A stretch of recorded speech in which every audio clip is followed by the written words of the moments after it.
Hello साथियों, जय हिंद। कैसे हैं आप लोग? उम्मीद करते हैं आप लोग स्वस्थ और मस्त होंगे। हम हिंदी पढ़ रहे थे साथियों। हिंदी में हम वर्णमाला पढ़े थे। वर्णमाला के बाद जितने चैप्टर्स हुए थे व्याकरण के सब पढ़े थे। उसके बाद हम शब्दांश शुरू किए थे। शब्दांश में भी हम लगभग चैप्टर्स पढ़ लिए, जो भी पाठ हैं पढ़ लिए। आज हम साथियों पढ़ेंगे श्रुतिसम भिन्नार्थक शब्द, या इसी को हम कहते हैं समुच्चारित भिन्नार्थक शब्द। इसके बाद साथियों हमारा एक टॉपिक और बचेगा जिसको हम कहते हैं मुहावरा या फिर लोकोक्तियाँ। मुहावरा के बाद साथियों हमारा शब्दांश जो है पूरी तरह से समाप्त हो जाएगा। इसके बाद हम पढ़ेंगे साथियों काव्य। काव्य में रस, छंद, अलंकार पढ़ते हैं। फिर साथियों आइए हम ज़्यादा देर न करते हुए आज के हम अपने टॉपिक पे चलते हैं। हिंदी। हिंदी को हम अच्छे से पढ़ रहे हैं, उम्मीद है आप लोग भी अच्छे से पढ़ रहे होंगे। आइए आज के हम अपने टॉपिक पे चर्चा करते हैं। जैसे आज हमारा टॉपिक क्या है इसको हम देखते हैं। जैसे कि आप देख रहे होंगे आज का हमारा टॉपिक श्रुतिसम भिन्नार्थक, यानी श्रुतिसम भिन्नार्थक। इसी को हम क्या कहते हैं साथियों? समुच्चारित भिन्नार्थक शब्द। अब इसकी परिभाषा जब तक आप नहीं देखेंगे तब तक इसके नाम से आप समझ नहीं पाएंगे। तो आइए हम सबसे पहले इसकी परिभाषा ही देख लेते हैं। साथियों लिखा क्या गया है? दो शब्द एक जैसे होते हैं। इसमें क्या होता है? दो शब्द एक जैसे होते हैं परंतु उनके अर्थ भिन्न भिन्न होते हैं।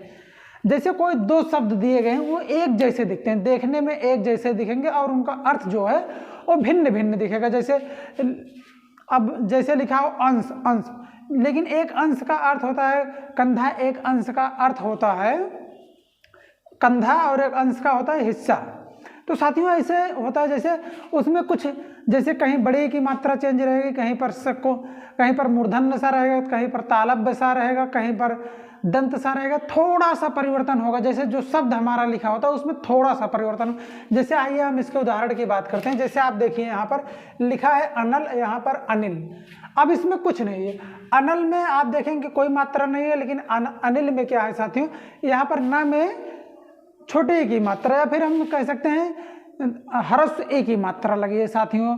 जैसे कि हम लोग क्या है कि अवधि क्षेत्र से हैं तो अपनी भाषा को हम छोटी बड़ी, छोटा बड़ा करके बचपन में याद करते हैं। तो हम आपको बताना चाहते हैं, जैसे इसे बता देने छोटी या फिर बड़ी या फिर दीर्घ हरस ए, इसको बता देने से थोड़ा सा क्या होता है कि हमारा जो कॉन्सेप्ट है और क्लियर हो जाता है। तो इसीलिए हम इसका प्रयोग करते हैं साथियों। जैसे लिखा है अनल और अनिल, दोनों आप देखिए अनल और अनिल में बस एक मात्रा का अंतर है। लेकिन अब हम इसके अर्थ की बात करते हैं तो देखो अनल का अर्थ होता है साथियों आग और अनिल का अर्थ क्या होता है? वायु। अब देखिए अर्थ में जो शब्द है हमारे, ये दोनों शब्द हैं। अब शब्द में बस जरा सा अंतर है अनल और अनिल, लेकिन जो हमारे अर्थ है, अर्थ में देखिए जमीन और आसमान का अंतर है, आग और हवा, अग्नि और वायु। अब ऐसे ही हमारे और शब्द आते हैं जैसे अणु और अणु। अब यहाँ पर देखिए आप ना, यहाँ पर है, यहाँ पर ना है। एक शब्द का अंतर है अणु और अणु में। लेकिन अगर हम बात करते हैं अणु, अणु का अर्थ हमारा हो जाता है साथियों एक छोटा सा कण, या फिर छोटा सा कह सकते हैं। अणु का मतलब होता है छोटा सा अंश, यानी कि छोटा सा कण।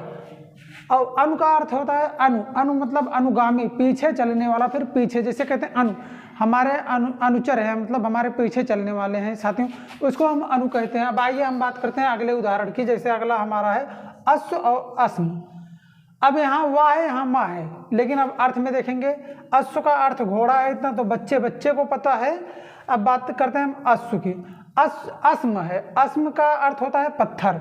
ऐसे देखिए यहाँ पर लिखा क्या गया है? दिन और यहाँ पर दीन। अब हम बात करते हैं दिन। दिन का अर्थ होता है दिवस और दीन। हम दीन दुखी निबलों विकलों के, यानी कि दीन का अर्थ हो जाएगा गरीब। हम प्रेयर भी करते थे, हम दीन दुखी निबलो विकलों के, वन सेवक ताप हरें, वन सेवक उनका ताप हरें, मतलब यही था दीन। मतलब हम गरीबों का जो कष्ट है उसको हरते हैं, हम प्रेयर में करते हैं हमेशा इसका। तो आइए हम देखते हैं दीन का अर्थ होता है गरीब। जैसे होता है कपि और कपि।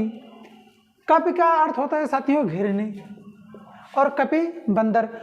ये तो बच्चे को पता होता है। अब कहीं कहीं कपि ऐसे भी, इसका भी सारे लोग बंदर से ही समझ लेते हैं। लेकिन देखो जहाँ पर ए वाला कपि है, छोटे की मात्रा है, उसका अर्थ बंदर से होगा। जहाँ बड़े की मात्रा हो जाएगा वहाँ पर घिरनी।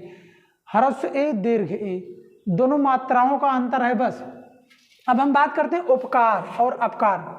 लगभग दोनों एक शब्द है, उपकार और अपकार। साथियों यहाँ पर भी उपकार लिख दिया गया है, अब यहाँ पर अपकार होना चाहिए था, अपकार। उ और आ।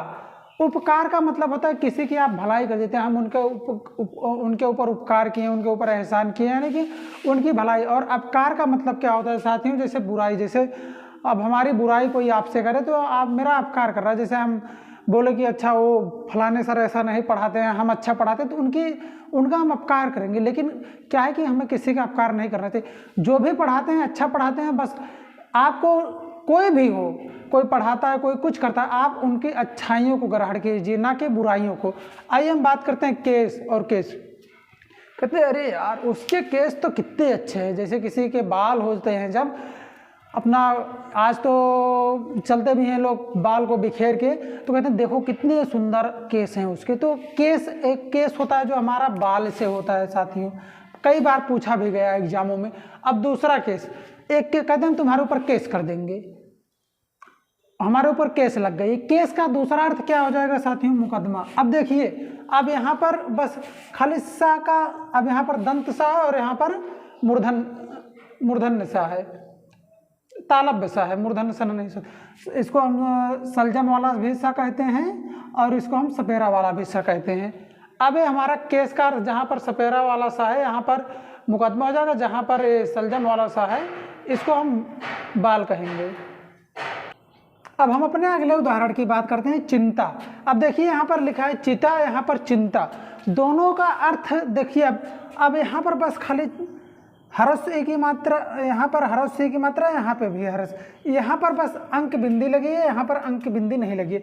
अब इस चिता का अर्थ हो जाता है शव जलाने का स्थान है, फिर शव जलाने की जगह। और इस चिंता का अर्थ हो जाता है परवाह। चिंता बहुत लोग करते हैं, उसको हम कहते हैं परवाह, कि आपकी परवाह कोई करता है तो आपके बारे में चिंता जरूर करेगा साथियों। जैसे अब आइए हम अगले उदाहरण की बात करते हैं, दीप दीप दीप। अब देखिए इस दीप का अर्थ क्या होगा, इस दीप लिखा गया है, इस दीप लिखा गया है साथियों।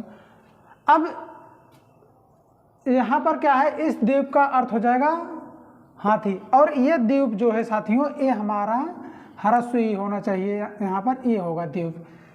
इस द्वीप का अर्थ हो जाता है हाथी और इस द्वीप का अर्थ हो जाता है दिया। दिया का मतलब जो पहले ज़माने में ढेबरी हुआ करते थे, जिसको चिराग कहते थे, या फिर हम जिसको मोमबत्ती भी कह सकते हैं। आज के ज़माने में मोमबत्ती है जो जलाते हैं उसी को हम दिया कहते हैं, या फिर दिया जो हम लोग जलाते हैं, जैसे आरती उरती जलाते समय कहते हैं ना दिया जला दीजिए, वो वाली दिया की बात हो रही है। अब एक द्वीप होता है, द्वीप का अर्थ होता है टापू।